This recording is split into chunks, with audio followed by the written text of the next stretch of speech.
बता दीजिए थोड़ा महाराज जी। जी 5 नवंबर से। हाँ, ये पर्वतराज अमरकंटक है। जी।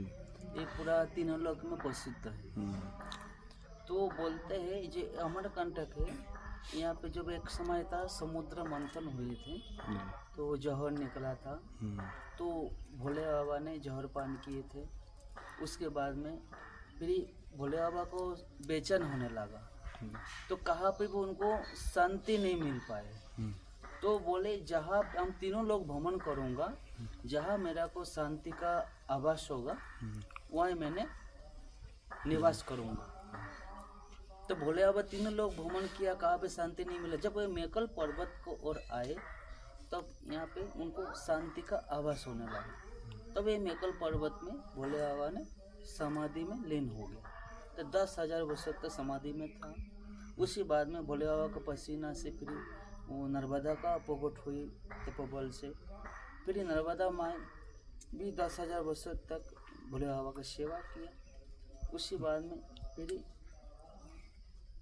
भोले बाबा नर्मदा माई को सेवा में प्रसन्न होकर वरदान दिया, जो नर्मदा नदी में सर्वश्रेष्ठ रहेगा और सब भक्तों को मनोकामना पूर्ण करने वाली होगा। और इंसान कितना पापी से पापी भी क्यों ना हो, उसको माई शरण में आएगा, सब माई उसको मुक्त कर देगी और मनोकामना पूरा करेगा श्रद्धा से जो आएगा। जी।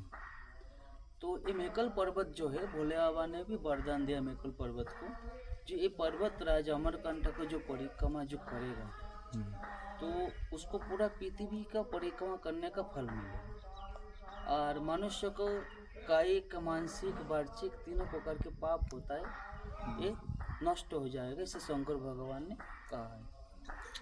और ये पर्वत को परिक्रमा करने से पूरे पृथ्वी का परिक्रमा हो जाता है। इसलिए अपन भी ये पर्वत का परिक्रमा अभी से 20 साल से करता है। ये अमरकंटक से ये दूसरा साल चालू होने वाली है। तो माई की प्रेरणा से, गुरु मास का आशीर्वाद से तो एक परिक्रमा पिछले बार चालू किया था। जी। तो शुरुआत माई की कृपा से बहुत सुंदर था। तो इस साल भी अपन को करना है परिक्रमा का। तो 5 नवंबर कार्तिक पूर्णिमा, इसमें रास पूर्णिमा भी बोलते हैं। तो उस पूर्णिमा से परिक्रमा शुरुआत करना है नर्मदा में जन्म भूमि से, जहाँ से माँ एक मेन कुंड है, वहाँ से संकल्प लेना है और ये परिक्रमा करना है। परिक्रमा 120 किलोमीटर का माना गया है, तो उसको चालू करना है। और मेरा कहना यही है, ये परिक्रमा में इस पर चित्रकूट है, कामतगुरी है, गोवर्धन है, बड़ा बड़ा तीर्थ स्थल है, अयोध्या धाम है, सबको परिक्रमा होता है। इसी प्रकार अमरकंटक पर्वत का ही परिक्रमा का विधान है। ये पर्वत के परिक्रमा में सब भाग ले और अपना पुण्य प्राप्त करें। 5 नवंबर से चालू हो रहा है। जिसको आना है 4 नवंबर शाम तक ये अमरकंटक ये गणेश धुना में आ जाए।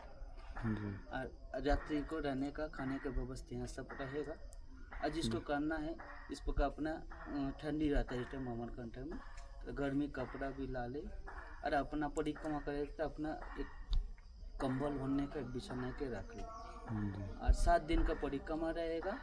8वां का दिन यहाँ संतो कन्या भोजन, संत भोजन और पूरा नगरवासी को भंडारा होगा। फिर 8वां के दिन आदमी जिसको जहाँ जाना जा सकते हैं। और ये परिक्रमा में ये भी रहता है, डेली सुबह शाम व्यवस्था रहते हैं। नर्मदा माई रहता है, भव्य पालकी रहता है, और डेली पालकी में नर्मदा माई रहता है। डेली सुबह शाम रुद्राभिषेक और विष्णु सहस्त्र नाम का अर्चन होता है। सुबह शाम महा आरती होते हैं और अखंड रामधुन चलते रहते हैं। और डेली अपन जहाँ रुकना हो तो वहाँ कन्या भोजन भी होता रहता है। इसमें सब भाग ले, जिसको करना के इस समय में आ जाए। और जिसको सेवा देने के इच्छुक है वो भी इसमें यात्रा में अपना सेवा भी अपना सामर्थ्य अनुसार दे सकते हैं। और जिसको नहीं देना उसको भी सबके लिए व्यवस्था है इसमें। नर्मदे सीताराम सीताराम नर्मदे हर। बहुत सुंदर। सीताराम।